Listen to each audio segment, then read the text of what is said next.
Welcome to Chillin' 101. We hope this video helps. You begin by locking a single, testable question and a measurable success metric. This guides every choice. Once chosen, inventory your data sources and their constraints so you can assess feasibility quickly. Then make a pragmatic plan, exploratory data analysis, a simple baseline model, and an evaluation strategy tied to the metric. This gets you running immediately instead of over-engineering. Make sure to set version control and a reproducible environment as you move to data work.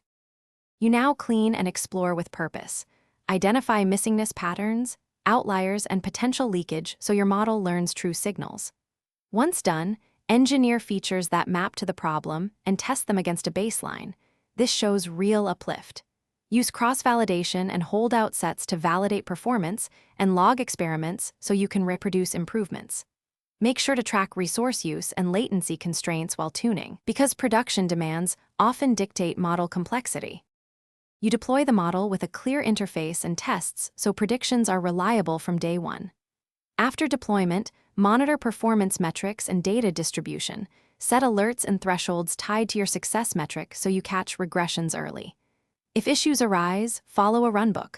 Reproduce locally, check data pipelines, validate feature parity, then roll back if necessary. Finally, document assumptions and versions so future you or teammates can trace decisions and fix problems. Thanks for watching. Consider subscribing if we helped you.